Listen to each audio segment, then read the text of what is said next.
Hello guys, তো আজ আমরা যাব রথ দেখতে। আমরা রেডি হয়ে বেরিয়ে পড়লাম বিকাল বেলার দিকে। আর হ্যাঁ, তোমাদের কাছ থেকে মাত্র 5টা মিনিট চাইছি এই ভিডিওটা পুরো দেখার জন্য। আর এদিকে দেখো ওয়েদারের যা অবস্থা, জানি না কিভাবে যাব। এদিকে আমাদের গাড়ি এসেও দাঁড়িয়ে পড়েছে বৃষ্টির মধ্যে। তাই চলো গাড়িতে উঠেই কথা বলি। এখানে বাবা আর আমি গাড়িতে উঠে পড়লাম। আর দেখো ওয়েদারের কি অবস্থা, চারিদিকটা যেন গোমরামুখ হয়ে আছে। তো যাই হয়ে যাক না কেন, ভগবানকে দেখার লোভ তো ভক্তের থেকে আর বেশি কেউ জানবে না। তাই বৃষ্টিকে উপেক্ষা করে আজকে বেশিরভাগ মানুষজনই বেরিয়ে পড়েছে রাস্তায় ভগবানের দর্শনের জন্য। চলো দেখতে দেখতে আমরা এসে পৌঁছালাম আগের বছরে যেখানে রথে আসা হয়েছিল সেই জায়গাতে।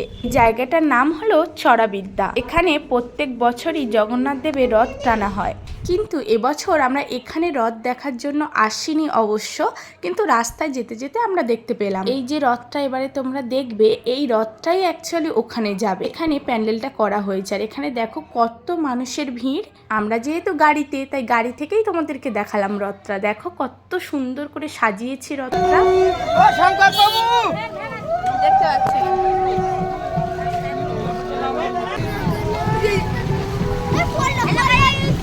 দেখো আজ ভগবানের দর্শনের জন্য কত মানুষ রাস্তায় এই বৃষ্টির মধ্যে বেরিয়ে পড়েছে। এটাকেই বলে ভালোবাসা ভগবানের উপর ভক্তের। তারপর এদিকে আমরা আবার রওনা দিলাম আর দেখতে দেখতে পৌঁছে গেলাম আরেকটা রথের কাছে। এই রথের হাইটটা ছিল অনেকটাই উঁচু আর সাজিয়ে খুব সুন্দর দেখাচ্ছিল। সামনে থেকে না দেখলে বোঝাই যাবে না। এবার এখান থেকে রথ দেখে আমরা রওনা দিলাম আমার পিসমার বাড়ির উদ্দেশ্যে। আমি কোনো বছরই রথ দেখতে বেরোইনি। ভেবেছি রথ দেখতে যাচ্ছি মানে একটা কি দুটো রথ দেখবো, কিন্তু আমি যে রথগুলো দেখার জন্য বেরিয়েছি সেই রথগুলো দেখার আগে আমার আরও অনেক রথ দেখা হয়ে গেছে। আর রাস্তার ভিউসগুলো দেখো কত সুন্দর না। তারপর এখানে এসে দেখলাম যে জগন্নাথ দেবকে সবে বার করা হচ্ছে রথে তোলার জন্য। চলো তোমরা দেখতে থাকো জগন্নাথ দেবকে কেমন লাগছে সাজিয়ে।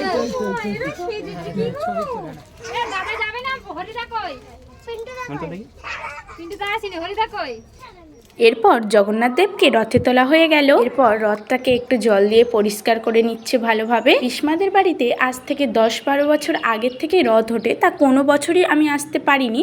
তো এবছর আমি ভাবলাম না, মিস করা যাবে, তাই আমি বাবা মা বোন সবাই চলে এলাম এখানে রথ দেখতে। এদিকে দেখো দাদারা রথ টানার জন্য দড়িগুলোকে ঠিকঠাক করে খাটিয়ে নিচ্ছে। আর আমরা যেহেতু এখানে রথ দেখে আরও এক জায়গায় যাব রথ দেখতে, সে কারণে আমরা একটু তাড়াহুড়ো করে বেরিয়ে পড়ছিলাম। মা বললো চলো একটু তাড়াতাড়ি করে আমরা রথের দড়িটা টেনে নিই, তারপরে চলে যাবো। যেই কথা সেই কাজ, তাড়াতাড়ি রথের দড়িটা টেনে আমরা উঠে পড়লাম গাড়িতে। এদিকে আমি আর মা আর বাবা আর বোন চললাম আরও একটা জায়গায় রথ দেখতে। কিন্তু যাওয়ার পথে দেখলাম এই মহাশয়কে।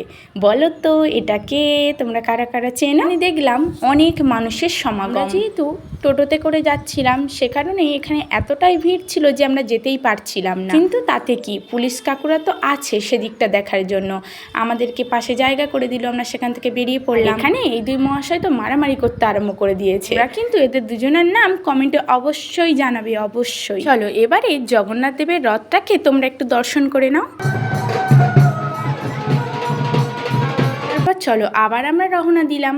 তো যেতে যেতে রথ দেখতে পেলাম আরও একটা বলা ভুল হবে, এখানে অনেক কটা রথই লাইনে আসছিল। চলো তোমরা দেখতে থাকো। পর এদিকে দেখো কত বড় লাইন। আমি তো শুধু এটাই ভাবছিলাম, সত্যি ভগবানের কোনো তুলনাই হয় না। রোদ বৃষ্টিকে উপেক্ষা করেও ভগবানের ভক্তরা বেরিয়ে পড়েছে রাস্তায়। রথটা দেখো কত বড়।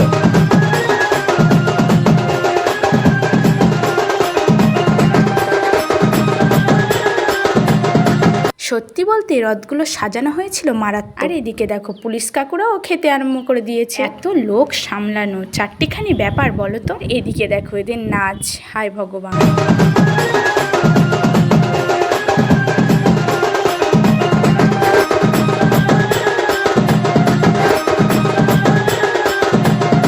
আরে ভাই তোরা থাম নয়তো বডি থেকে হাতগুলো খুলে পড়েই যাবে। চলো এবারে আরও একটা রথ আমরা দেখতে পাবো আস্তে আস্তে, কিন্তু লাইনটা শুধু তোমরা একবার দেখো যে কতটা বড় লাইন এখানে। এবারে ভাবছি দুর্গাপুজোতে যেমন আমরা প্যান্ডেল দেখতে যাই, তেমন রথেও এবারে বেরোতে হবে প্রত্যেক বছর। দুর্গাপুজোতে মনে হয় এতটা লাইন পড়ে না, যতটা রথ টানার জন্য মানুষ লাইন দিয়েছে।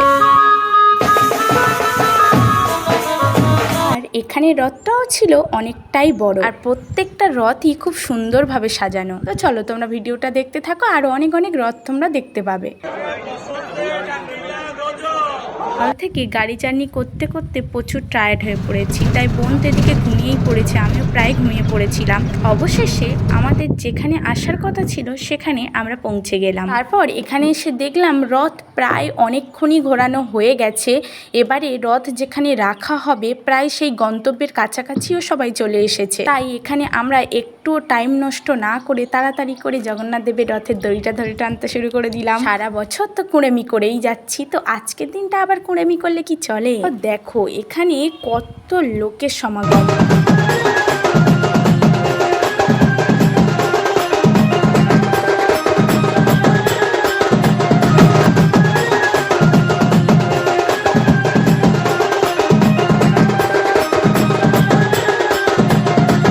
রথের সাথে হাঁটতে হাঁটতে আমরা পৌঁছে গেলাম সেই জায়গাতে যেখানে রথটা 7 দিন রাখা হবে। আর দেখো এখানে কত ভক্তরা এসেছে ভগবানের দর্শন করতে, তার সাথে নাচ গান কোনোটাই বাদ নেই। এখানে ভগবানের আরতিও হবে। না পুরো ভিডিওটা দেখতে থাকো, সমস্ত কিছুই এখানে আছে। এই জায়গাটার নাম হলো সোনাখালী। এখানে প্রত্যেক বছরই এই রথযাত্রায় অনুষ্ঠান হয়, আর প্রত্যেক বছর অনেক অনেক ভক্ত এখানে আসেন জগন্নাথ দেবের রথ টানার জন্য।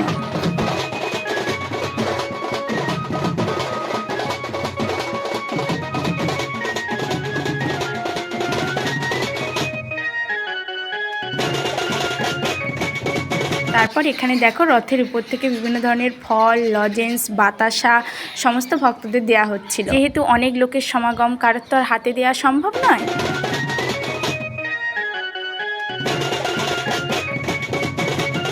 এরপর শুরু হবে আরতি, তাই এখানে প্রদীপও জ্বালিয়ে নেওয়া হয়েছে।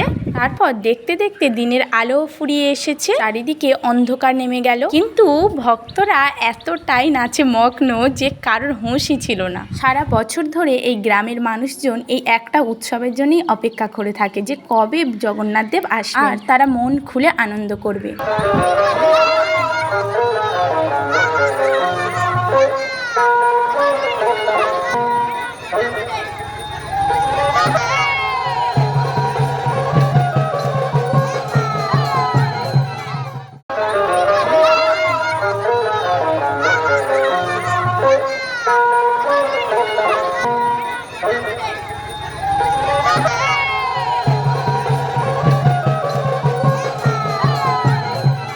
তারপর এখানে আরতির শঙ্খজল সবাইকে এখানে দেয়া হচ্ছে। আমি কোনোদিনই ভাবিনি যে জগন্নাথ দেবের রথযাত্রার সময় জগন্নাথ দেবের আরতি আমি দর্শন করতে পারবো, কিন্তু এবছর আমার ভাগ্যটা ছিল খুবই ভালো, যে কারণে আমি জগন্নাথ দেবের আরতি দর্শন করতে পারলাম, তাও আবার রথযাত্রার দিনই। আর আমি একা না, তোমরাও আমার সাথে দেখছো।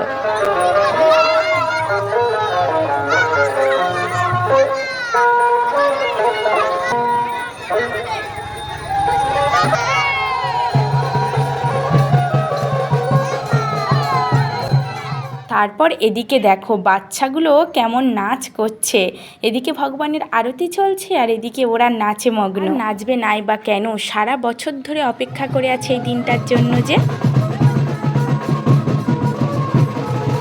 চলো টাটা, আজ আমার ভিডিও এই পর্যন্ত থাকলো। তারপর মা জেঠিমার সাথে শুরু করে দিলাম নাচ। আর এই পুরো ভিডিওটা তোমাদের কেমন লেগেছে অবশ্যই তোমরা জানিও।